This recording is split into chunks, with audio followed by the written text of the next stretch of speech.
नमस्कार मित्रों, dolphin classes में आपका स्वागत अभिनंदन है। मित्रों, आज हम क्लास 10th एसएसटी के इतिहास पाठ से संबंधित कुछ महत्वपूर्ण प्रश्नों पर चर्चा करेंगे। उम्मीद करते हैं आपके बोर्ड एग्जाम में इनमें से बहुत सारे प्रश्न देखने को मिलेंगे। निश्चित रूप से आप इनके आंसर याद करके जाएं। आपके लिए यह प्रश्न पत्र महत्वपूर्ण साबित होगा। उम्मीद करते हैं सभी आपने तैयारी कर रखी होगी, तो आप इन प्रश्नों को भी एक बार अच्छे से रिवाइज करके जाएं ताकि और आपका ज्ञान ज़्यादा पुख्ता हो जाए और आपके जो रिजल्ट है उसमें और धार और बढ़िया उसके अंदर सुधार हो। तो हम देखते हैं, पहला प्रश्न है हमारे, नेपोलियन संहिता पर टिप्पणी लिखिए। मित्रों, इसके अंदर जो भी प्रश्न हैं वन लाइनर क्वेश्चन हैं या फिर लघुतरात्मक, अति लघुतरात्मक और लॉन्ग आंसर टाइप, ये साथ में हैं। तो आप उस तरीके से लर्न करें ताकि आपको जो ब्लूप्रिंट के अकॉर्डिंग है वो आपकी प्रिपरेशन हो जाए। क्योंकि मैंने हर लेसन में से जहाँ से जो क्वेश्चन बन रहे थे उन सभी को इंक्लूड किया है, सेलेक्ट किया है। तो आप इनको अच्छे से, जो वर्ड लिमिट है आंसर की, वो सोच समझकर अच्छे से करें। तो नेपोलियन संहिता या नेपोलियन कोड क्या था जो 1804 में नेपोलियन ने पारित किया था, उसमें कौन कौन से सिद्धांत थे? तो महत्वपूर्ण प्रश्न है, कई बार रिपीट हुआ है बोर्ड के अंदर। नेक्स्ट क्वेश्चन है आपका, 1834 में प्रशा की पहल पर बना जोल्वेराइन संघ क्या था? जोल्वेराइन संघ ऐसे भी पूछा जा सकता है, किसके नेतृत्व में बना था, कब बना था, और ये जोल्वेराइन संघ था क्या, इसका क्या उद्देश्य था? किसी भी प्रकार से प्रश्न पूछा जा सकता है, आपको इससे संबंधित लर्न करके जाना है। नेक्स्ट क्वेश्चन बनता है, 1815 की वियना संधि क्या थी? वियना संधि कब की गई, ऐसा प्रश्न भी बन सकता है।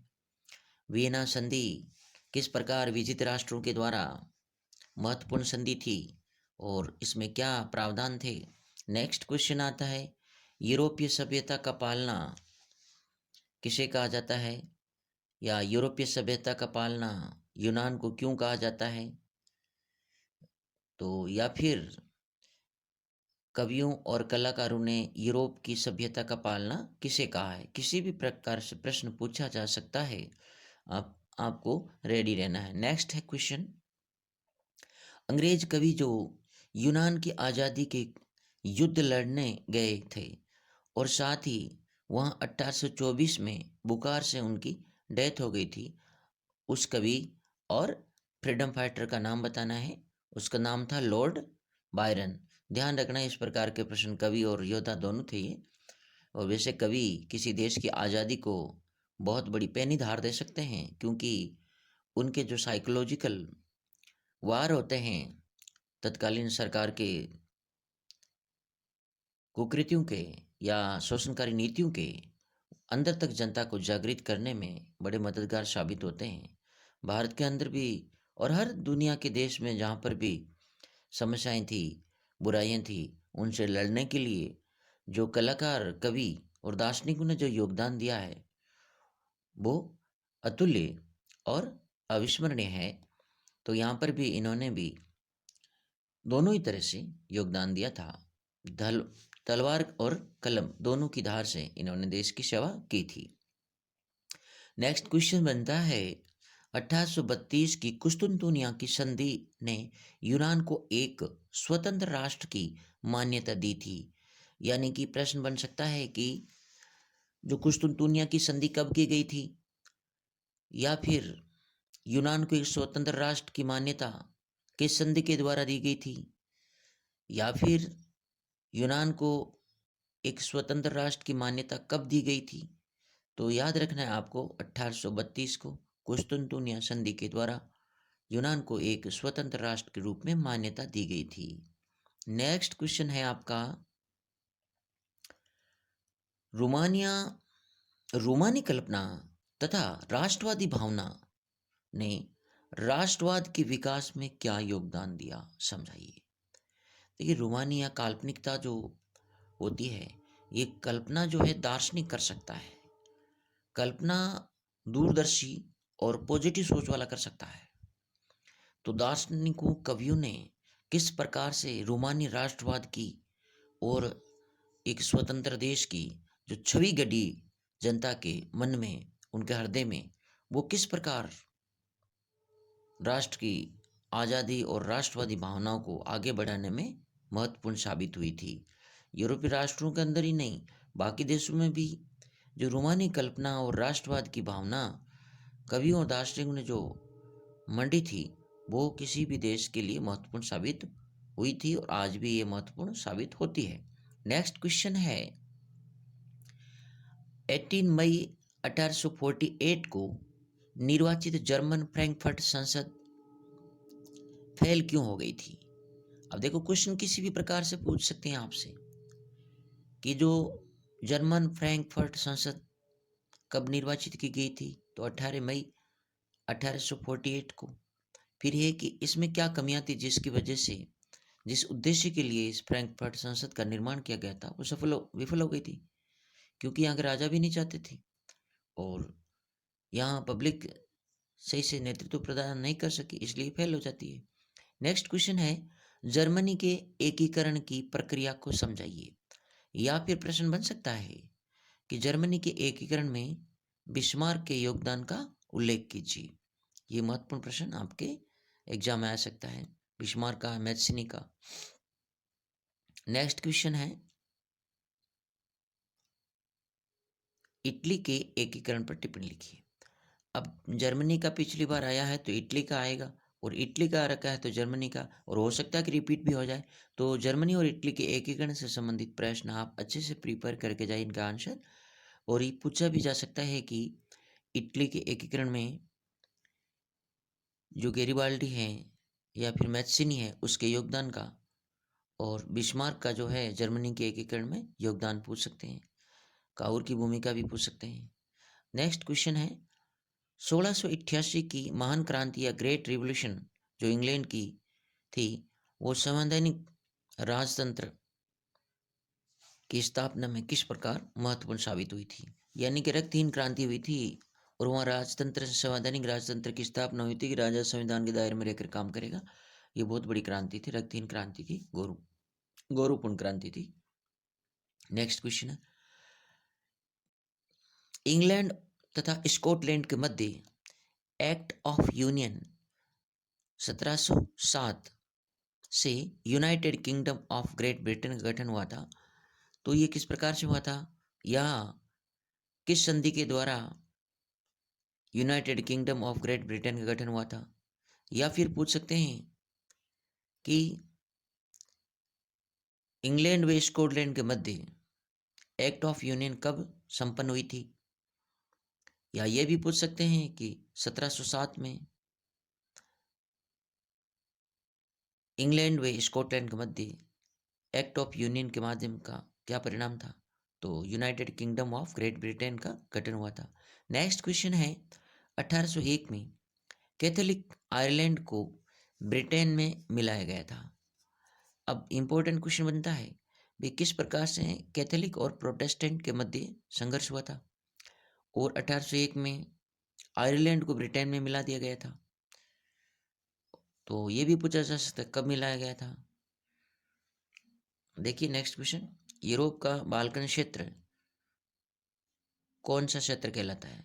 बाल्कन क्षेत्र से संबंधित क्वेश्चन बनता है कि बाल्कन क्षेत्र में कौन से प्रदेश आते हैं, या बाल्कन क्षेत्र से आप क्या समझते हैं। तो देख लें इसमें कौन कौन से आते हैं कंट्री। देखो, यूरोप का बाल्कन क्षेत्र जिसमें आता है रोमानिया, बुल्गारिया, अल्बेनिया, यूनान, मैसिडोनिया, क्रोएशिया और बोस्निया हर्जेगोविना, स्लो, ये इस प्रकार से दोनों। इनमें ये स्लो और इनमें कुछ जातियों में है ना तनाव था। स्लोवेनिया, सर्बिया, मोंटेनिग्रो, ये सारे बाल्कन प्रदेशों में आते हैं और इनमें काफ़ी राष्ट्रवादी तनाव था। तो इनको किस प्रकार से संगठित करने में राष्ट्रवादी भावनाओं ने महत्वपूर्ण भूमिका निभाई थी। नेक्स्ट क्वेश्चन आपके गांधी जी से संबंधित है। महात्मा गांधी कब गए थे दक्षिण अफ्रीका? तो इससे प्रश्न बन सकते हैं, बहुत सारे प्रश्न। गांधी जी से एक क्वेश्चन तो पक्का आएगा। 1893 में गए थे, इसे पता होगा आपको। महात्मा गांधी 1888 में ब्रिटेन गए थे बैरिस्ट्री की उपाधि धारण करने के लिए या वकालत के कोर्स के लिए, और 1915 के अंदर पुणे भारत लौटे थे दक्षिण अफ्रीका से। 1893 में गए थे पुणे दक्षिण अफ्रीका, और 1915 के अंदर पुनः भारत लौटे थे। 9 जो है जनवरी को प्रवासी दिवस के रूप में मनाता है भारत, क्योंकि महात्मा गांधी 9 जनवरी को लौटे थे, और 19 वर्ष की उम्र में वो गए थे वहाँ अध्ययन के लिए।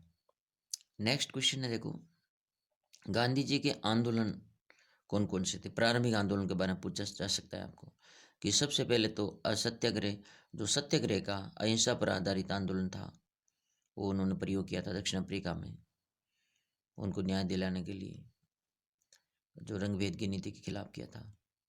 और उसके बाद में भारत में जब आए तो चंपारण के अंदर जो बिहार स्थित है वहाँ पर 1916-17 में आंदोलन का नेतृत्व करके सफलता प्राप्त की। फिर खेड़ा 1917 में उसमें सफलता प्राप्त की थी। 1918 में अहमदाबाद के मिल मजदूरों की जो समस्या थी उनका समाधान भी अहिंसापूर्ण तरीके से महात्मा गांधी ने करने में सफलता प्राप्त की थी। और उसके बाद में आपको ध्यान रखना है कि 1920 का असहयोग आंदोलन, और 1930 का सविनय अवज्ञा आंदोलन, और 1942 का भारत छोड़ो आंदोलन, महात्मा गांधी ने इन आंदोलन के माध्यम से स्वतंत्रता आंदोलन में बड़ी भूमिका अदा की थी। नेक्स्ट क्वेश्चन आता है रॉलेट एक्ट क्या था? क्योंकि ये सारे जो आंदोलन हुए सीरियल से हुए थे, तो रॉलेट एक्ट जो था इसके बारे में प्रश्न निश्चित रूप से बनता है। आपसे पूछ सकते हैं कि इसको रॉलेट एक्ट का जो ऑपोज था क्यों हुआ, जिससे प्रोटेस्ट क्यों हुआ था, विरोध क्यों हुआ था? तो रॉलेट एक्ट जो था सिडनी रॉलेट के अध्यक्षता में पारित किया गया था, और भारत के अंदर जो ब्रिटिश ईस्ट इंडिया कंपनी और ब्रिटिश गवर्नमेंट के अगेंस्ट में जो भावनाएं बन रही थी, प्रोटेस्ट हो रहा था, और इसका जगह जगह इनके खिलाफ कुछ जो गतिविधियां हो रही थी, उन गतिविधियों को दबाने के लिए उन्होंने रॉलेट एक्ट पास किया, जिसके अंदर बिना कोई ट्रायल के, बिना किसी मुकदमे चलाए किसी भी संदिग्ध व्यक्ति को जेल में डाला जा सकता था, और 2 वर्ष तक बिना उसको अपराध के जेल में रखा जा सकता था बिना ट्रायल के। ये बहुत बड़ा था कानून, जिसके बारे में कहा गया है कि नो दलील नो अपील नो वकील, यानी कि इसके खिलाफ आप वकील भी नहीं कर सकते, नहीं कोई दलील दे सकते हो, आर्ग्यूमेंट दे सकते हो, और नहीं कहीं इसके खिलाफ अपील कर सकते थे। तो इसको काला कानून कहा गया, और पूरा विरोध हुआ इस पूरे भारत के अंदर, और इसी की उपज था असहयोग आंदोलन, और इसी के कारण हुआ था जलियांवाला बाग हत्याकांड। नेक्स्ट क्वेश्चन है जलियांवाला बाग हत्याकांड क्या था? तो ध्यान रखना आपको किस प्रकार से जो 10 अप्रैल को सैफुद्दीन किचलू और सत्यपाल मलिक को गिरफ्तार कर लिया था, और पंजाब के अंदर विरोध हो रहा था, प्रोटेस्ट हो रहा था इसका, और फिर 13 अप्रैल को बैसाखी के दिन मेले का आयोजन भी था, और ये जो सैफुद्दीन किचलू और सत्यपाल मलिक को अरेस्ट कर लिया था, इनके अगेंस्ट में भी लोग प्रोटेस्ट करना चाहते थे, लेकिन वहाँ पर मार्शल लॉ इम्प्लीमेंट कर दिया था, फौजी कानून लागू कर दिया था, जिसके तहत ज़्यादा लोग इकट्ठे नहीं हो सकते थे, 4 या अधिक लोग इकट्ठे नहीं हो सकते थे, और ये बात सब जगह प्रचारित नहीं की गई थी। लोग इस कानून से अनभिज्ञ थे, ज्ञात नहीं था उनको कि इस प्रकार का कानून लागू कर दिया, नहीं ये इन्होंने सूचना देनी चाहिए। तो ऐसे में बहुत बड़ी संख्या में लोग जलियांवाला बाग में इकट्ठे होते गए, बड़े बूढ़े बुजुर्ग महिला युवा सब, और जनरल डायर ने आदेश दिया इस पूरे जलियांवाला बाग को चारों तरफ से सराउंड कर लिया, घेर लिया, और मशीन गनों से तब तक गोलियां चलाई गई जब तक कि सारी गोलियां खत्म नहीं हो गई। और सरकारी आंकड़ों के अनुसार तो 300 से अधिक, लेकिन जो गैर सरकारी आंकड़े बताते हैं कि 1500 से अधिक बड़े बच्चे बूढ़े जवान स्त्रियां मारे गए, और कई लोगों ने पास से जो कुआं था गोलियों की बौछार से बचने के लिए कुएं में कूद कर भी प्राण दे दिए। तो और आज भी वो शहीद स्मारक के रूप में मना जो है स्थित है जलियांवाला बाग। ये विभत्स कांड था, और सर्वत्र इसकी निंदा की गई थी, और बहुत सारे विद्वानों ने अंग्रेजों के द्वारा दिए गए सम्मान को लौटाया था। गांधी जी ने भी जो केसर हिंद की उपाधि थी वो लौटा दी थी, और नाइटहुड की जो रविंद्रनाथ टैगोर थे, जो उनको गीतांजलि 1913 की जो लिखित कृति थी उस पर मिली थी, वो भी लौटा दी थी। और जगह जगह इसका प्रोटेस्ट हुआ था, और उन्होंने जांच आयोग भी बिठाए थे। लेकिन भारतीयों के लिए, एकता के लिए, और भारतीयों के अंदर अंग्रेजों के खिलाफ एक घृणा की भावना पैदा करने के लिए जलियांवाला बाग हत्याकांड एक महत्वपूर्ण घटना साबित हुआ। और महात्मा गांधी ने इसके बाद में असहयोग आंदोलन जो किया, महात्मा गांधी इसके माध्यम से पूरे देश के राष्ट्रीय नेता बन गए, एक तरह से पूरे देश के पटल पे छा गए थे। और यही प्रसिद्धि दिलाने वाले प्रथम आंदोलन था जो 1920 का असहयोग आंदोलन था, गांधी के द्वारा चला गया था। नेक्स्ट क्वेश्चन बनता है, हिंद स्वराज जो पुस्तक है वो कब प्रकाशित हुई थी, किसके द्वारा लिखी गई थी? इससे प्रश्न बनता है। तो ये 1919 में गांधी जी के द्वारा लिखी गई पुस्तक जो 1909 में प्रकाशित हुई थी। नेक्स्ट है, असहयोग आंदोलन क्या था और क्यों चला गया था?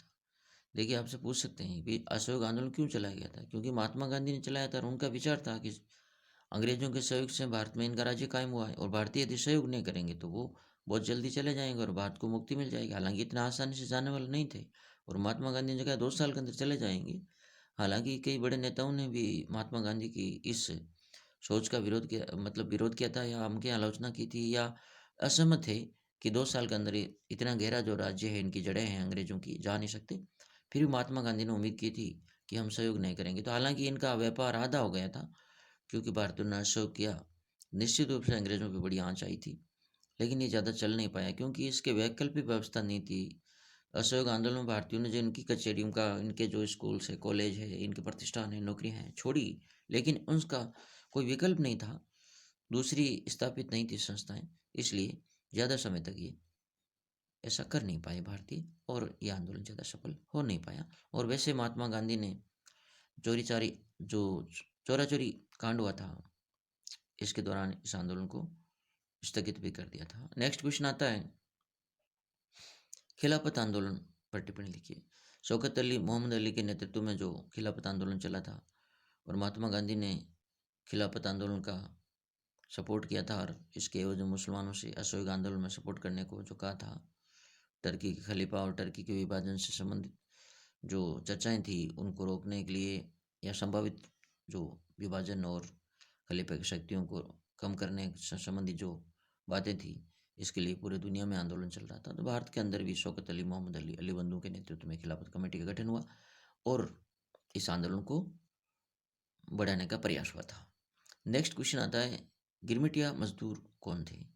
गिरमिटिया मजदूर के बारे में आपको बताना है कि किस प्रकार उनके साथ में बहुत अत्याचार होते थे, अन्याय होते थे, और किस प्रकार उनको बहुत ज़्यादा मेहनत करनी पड़ती थी, लेकिन मेहनत के अकॉर्डिंग उनको सैलरी नहीं मिलती थी, और किस प्रकार उनको यहाँ से ले जा करके एक बंधुआ मजदूरों की भांति लंबे समय तक परिवार से दूर रखा जाता था, और किस प्रकार से बाड़ाबंदी होती थी उनकी, इस संबंध में आपको बताना है। नेक्स्ट क्वेश्चन आता है, 1859 इनलैंड इमिग्रेशन एक्ट जो पास किया गया था वो क्या था? तो ये बागान मजदूरों से संबंधित था, उनसे साइन करवा लिए जाते थे, और उनको बंदिश में रहने के लिए एक तरह का वो एग्रीमेंट होता था। नेक्स्ट क्वेश्चन आता है, चोरी चोरा घटना कब घटित हुई, कहाँ घटित हुई? तो आपसे पूछ सकते हैं, जो बिहार के गोरखपुर में 5 फरवरी को घटित हुई थी। 5 फरवरी 1922 को जो युवा थे, आंदोलन कर रहे थे, असहयोग आंदोलन, तो उस दौरान पुलिस वालों ने जब लाठीचार्ज किया तो आवेश में आकर एक थाने को जला दिया, और उसमें 22 से अधिक पुलिसकर्मी जिंदा जल गए थे। तो ऐसे में महात्मा गांधी ने कहा, हमने हिंसा बिल्कुल ही हमें स्वीकार नहीं, अहिंसा के आधार पर चलना चाहिए, और इस आंदोलन में हिंसा का प्रवेश हो गया, इसलिए मेरी नैतिकता साथ नहीं देती है, और मैं इस आंदोलन को स्थगित करता हूँ। 12 फरवरी को उन्होंने स्थगित कर दिया, और 5 फरवरी की घटना थी। हालांकि इनकी आलोचना हुई थी, बड़े बड़े नेताओं ने की थी कि पूरे देश के अंदर जोश चरम पे था, और महात्मा गांधी ने ऐसे समय आंदोलन स्थगित करके देश के लोगों की भावनाओं को काफ़ी निराश किया है। पर महात्मा गांधी हिंसा बिल्कुल ही पसंद नहीं करते थे, इसलिए उन्होंने ऐसा किया। उसके बाद में क्वेश्चन है 1928 के साइमन कमीशन पर टिप्पणी लिखिए। देखिए, जैसे हमने देखा कि हर 10 साल के बाद में ये कुछ जो एक्ट बनाए जाते थे उनका एनालिसिस होता था, वे एनालाइज होते थे और नेक्स्ट कानून के लिए रिपोर्ट मांगी जाती थी। तो इसी प्रकार से जो साइमन कमीशन था वो भेजा गया था कि भारतीय लोग जो, क्योंकि नेहरू रिपोर्ट का इससे संबंध है कि भारतीय लोग किस प्रकार से अपना कानून बनाने में सक्षम है, इसका आप जांच करके हमें रिपोर्ट दोगे। लेकिन ये जांच करने वाले सारे अंग्रेज थे, सारे वाइट्स थे। इसलिए 1927 में जब ब्रिटेन में बना और 28 में भारत में आया सर जॉन साइमन की अध्यक्षता में, तो भारतीयों ने काले झंडा दिखाकर साइमन कमीशन गो बैक का नारा लगाकर विरोध किया। और इसी विरोध के दौरान महान स्वतंत्रता सेनानी लाला लाजपत राय पर सिर पर जो लाठी का वार हुआ था उससे वो गंभीर घायल हो गए थे और कुछ महीनों के बाद में उनकी वो शहीद हो गए थे। तो ऐसे में साइमन कमीशन का विरोध किस लिए किया गया था, पूछ सकते हैं। साइमन कमीशन क्या था, आपसे पूछ सकते हैं। नेक्स्ट देखो, क्वेश्चन आता है सविनय अवज्ञा आंदोलन पर टिप्पणी लिखिए। तो आपसे पूछ सकते हैं सविनय अवज्ञा आंदोलन का डिटेल पूछ सकते हैं क्या था। वैसे आपको पता होगा सविनय अवज्ञा आंदोलन महात्मा गांधी ने 1928 में जो साइमन कमीशन था उसके बाद में चलाया था 1930 के अंदर। और सविनय अवज्ञा आंदोलन पूरे देश में चला था और बहुत बड़े लेवल पर चला था। और अब की बार भी अंग्रेज़ों को बहुत बड़ी चुनौती थी, लेकिन अंग्रेज साधु संपन्न थे और भारतीयों के पास में यातायात और संचार के साधन और बाकी सुविधाएं नहीं थी, इसलिए आंदोलन ज़्यादा सफल नहीं हो पाए थे। फिर भी देखते हैं नेक्स्ट।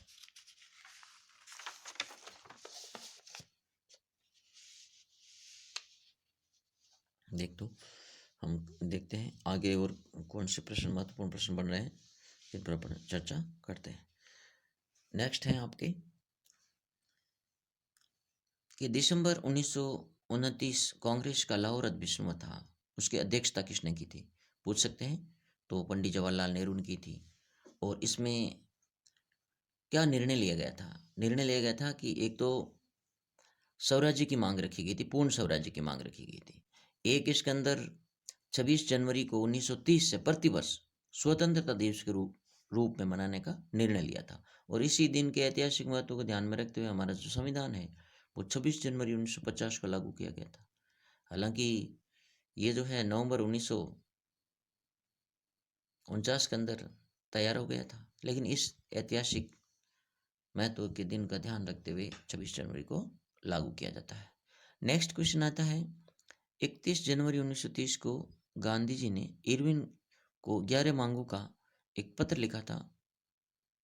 ये जो है अल्टीमेटम कब दिया गया था, इसका अल्टीमेटम की लास्ट डेट थी 11 मार्च और 12 मार्च को दांडी मार्च शुरू कर देते हैं। तो ध्यान रखना आपको, गांधी जी ने मात्र द्वितीय गोलमेज सम्मेलन में भाग लिया था, 11 मांगे रखी थी, काफ़ी मांगों पर सहमति हो गई थी। महात्मा गांधी गए थे और सविनय अवज्ञा आंदोलन स्थगित किया था, लेकिन महात्मा गांधी निराश लौटे, फिर से आंदोलन शुरू किया और फिर से लोग जो वापस जुड़ नहीं पाए और 34 के आते आते आंदोलन स्वतः ही एक तरह से बंद हो गया। नेक्स्ट क्वेश्चन है सॉल्ट मार्च या दांडी मार्च पर टिप्पणी लिखिए। तो आपसे पूछ सकते हैं कि दांडी मार्च क्या था। तो दांडी मार्च और सविनय अवज्ञा आंदोलन में अंतर है, क्योंकि दांडी मार्च जो है 12 मार्च से 6 अप्रैल के बीच में जो महात्मा गांधी ने अपने 12 मार्च को अपने 78 विश्वसनीय स्वयं सेवकों के साथ में साबरमती आश्रम से 240 किलोमीटर लंबी यात्रा गुजरात स्थित दांडी ग्राम तक की थी, जिसमें 24 दिन लगे थे और जगह जगह महात्मा गांधी और इनके सहयोगियों का, स्वयं सेवियों का स्वागत हुआ था। और 6 अप्रैल को ये दांडी ग्राम पहुंचे थे, नमक बनाया था, समुद्री नमक को बॉईल करके, और सविनय अवज्ञा आंदोलन शुरू किया था। यहाँ तक जो घटना है इसको दांडी मार्च कहा जाता है। उससे आगे क्वेश्चन बन सकता है कि सविनय अवज्ञा आंदोलन में क्या क्या कदम उठाए गए, लेकिन दांडी मार्च पर यहाँ तक ही है। नेक्स्ट क्वेश्चन, गांधी जी और इरविन के बीच में जो समझौता हुआ था वो कब हुआ था। तो ये आपके 5 मार्च 1931 को हुआ था, जिसको गांधी इरविन पैक्ट भी कहा जाता है। और द्वितीय गोलमेज सम्मेलन भी 1931 को हुआ था, ध्यान रखना आपको।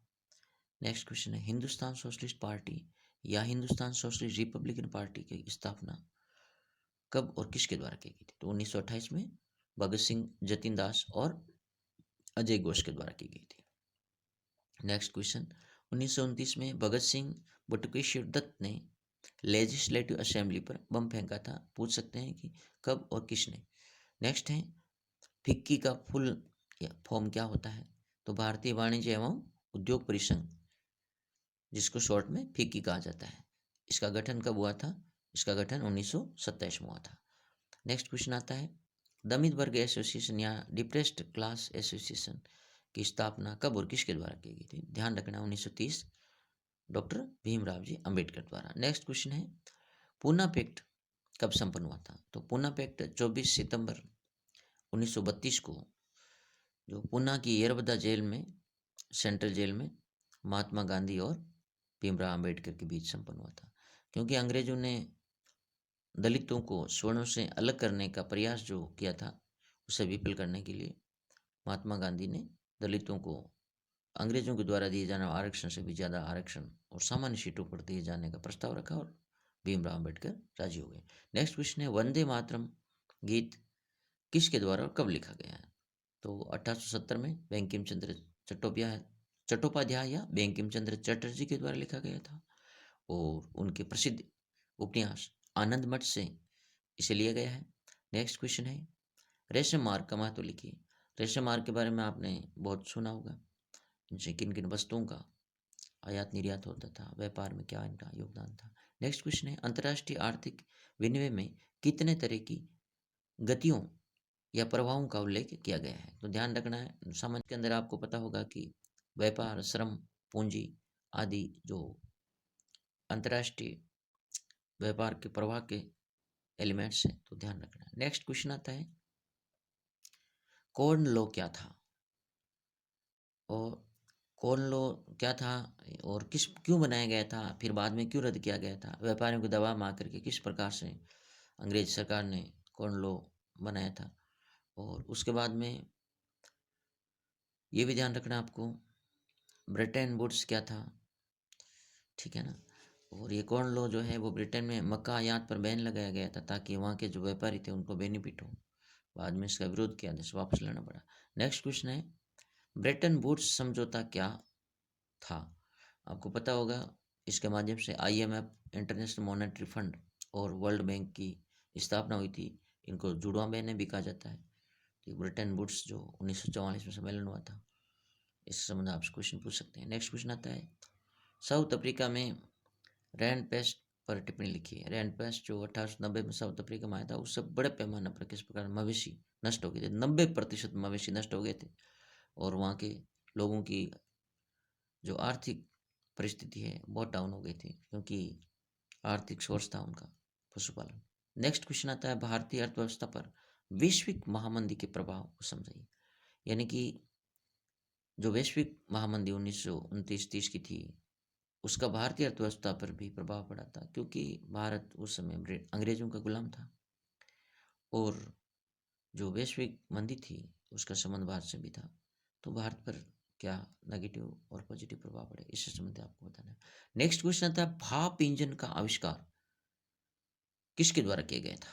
ध्यान रखना आपको, इसमें आविष्कार जो किया गया था वो था न्यू कॉमन, और जो इसमें सुधार किया गया था या उसमें कुछ नवीनीकरण किया गया था वो थे जेम्स वॉट। ध्यान रखना आपको। नेक्स्ट क्वेश्चन है, स्पिनिंग जेनी मशीन का आविष्कार कब किया गया था और किसके द्वारा किया गया था? तो इसका 1764 में किया गया था और वो थे जेम्स हारग्रीव्स, इसके आविष्कारक थे। नेक्स्ट है, पूर्व औद्योगिकरण को समझाइए। पूर्व औद्योगिकरण प्रक्रिया को आपको स्पष्ट करना है। नेक्स्ट क्वेश्चन आता है, प्रथम विश्व युद्ध के समय भारत का औद्योगिक उत्पादन क्यों बढ़ा? आपको पता होगा, प्रथम विश्व युद्ध में जो सामग्री युद्ध में काम आ रही थी, वो किस प्रकार पाश्चात्य उद्योग युद्ध सामग्री तैयार करने में लग गए और भारतीयों को मौका मिल गया, और भारतीयों को पाश्चात्य उद्योगों से भी ऑर्डर मिलते थे, और इस दौरान भारतीयों ने अपनी आर्थिक स्थिति काफ़ी मजबूत कर ली थी। नेक्स्ट क्वेश्चन है, ब्रिटेन की महिला कामगारों के द्वारा स्पिनिंग जेनी मशीन पर हमले क्यों किए गए थे? तो आपको बताना है कि ब्रिटेन में किस प्रकार स्पिनिंग जेनी मशीन आने के बाद महिलाएं बेरोजगार हो गई थी। जो हाथ से धागा काता जाता था उसका स्थान मशीनों ने ले लिया और उनका जॉब या व्यवसाय किस प्रकार खतरे में पड़ गया, इसलिए महिलाओं ने उस पर किस प्रकार इन पर हमले किए थे। नेक्स्ट है फ्रांसीसी क्रांति में मुद्रण के प्रभाव को स्पष्ट कीजिए। यानी कि जो मुद्रण है, छपाई है, उससे फ्रांसीसी क्रांति को आगे बढ़ाने में कैसे मदद मिली थी। नेक्स्ट है कि चेप बुक्स का क्या हुआ करती थी। जो उस समय मुद्रण संस्कृति थी, चेप बुक किस प्रकार से घर घर में बेची जाती थी और क्या जानकारी देती थी। नेक्स्ट क्वेश्चन है आपका, जेम्स ऑगस्टस हिक्की ने 1780 से बंगाल गजट नामक जो पत्रिका पारित की थी वो कैसी पत्रिका थी। जो उसका संपादन किया था वो किस प्रकार की पत्रिका थी, ऐसे प्रश्न पूछ सकते हैं। तो वो साप्ताहिक पत्रिका थी। तो इस प्रकार से बहुत सारे कुछ महत्वपूर्ण प्रश्न हैं, आप इनको ध्यान से पढ़ के जाएं। और कुछ प्रश्न देखो इसमें मैं आपको बता देता हूँ। नेक्स्ट है कि संवाद कौमुदी किसके द्वारा प्रकाशित किया गया था। ये भी इम्पोर्टेंट है। 1821 में जो प्रकाशित हुआ था, किसके द्वारा? राजा राम मोहन राय के द्वारा प्रकाशित किया गया था संवाद कौमुदी। नेक्स्ट क्वेश्चन आता है, तुलसीदास की 16वीं सदी की किताब रामचरितमानस का पहला मुद्रित संस्करण कहाँ और कब प्रकाशित हुआ था? तो 1810 में प्रकाशित हुआ था, कलकत्ता से, ध्यान रखना है। निम्न जातीय आंदोलनों के मराठी प्रणेता कौन थे? तो ज्योतिबा फुले थे। उन्होंने कौन सी पुस्तक लिखी थी? उन्होंने लिखी थी गुलामगिरी, जो 1871 में प्रकाशित हुई थी। ध्यान रखना आपको, ये जो अछूत जाति हैं उनके खिलाफ जो भेदभाव हो रहा था उसके खिलाफ इन्होंने पुस्तक लिखी थी। कई बार प्रश्न आया हुआ है, गुलामगिरी पुस्तक किसके द्वारा लिखी गई, इसका संबंध किससे था, या ज्योतिबा फुले किससे संबंधित थे। नेक्स्ट क्वेश्चन आता है, वर्नाक्यूलर प्रेस एक्ट कब लागू किया गया था? ध्यान रखना आपको 1878 के अंदर, जो भारतीय समाचार पत्रों पर बैन लगाने का प्रयास था, जो कि अंग्रेजों के खिलाफ माहौल तैयार कर रहे थे स्वतंत्रता के लिए, तो इन्होंने बैन लगा दिया था। फिर पूछ सकते हैं कि मुद्रण संस्कृति के बारे में आप क्या जानते हो, इसका क्या महत्व था। तो बाकी आप इन प्रश्नों को बहुत अच्छे से तैयार करके जाएं, और कुछ जो एक आध चैप्टर रह गया है उसका भी एनालिसिस करके आगे वीडियो अपलोड कर दिया जाएगा। तो आप इन प्रश्नों को ज़्यादा से ज़्यादा अच्छे से पढ़ के जाएं, और वीडियो को ज़्यादा से ज़्यादा अपने मित्रों को शेयर करें, और अच्छा लगे तो लाइक करें। और आप और भी आगे दूसरे सब्जेक्ट का चाहते हैं तो सब्सक्राइब भी जरूर करें। धन्यवाद। जय हिंद। वंदे मातरम।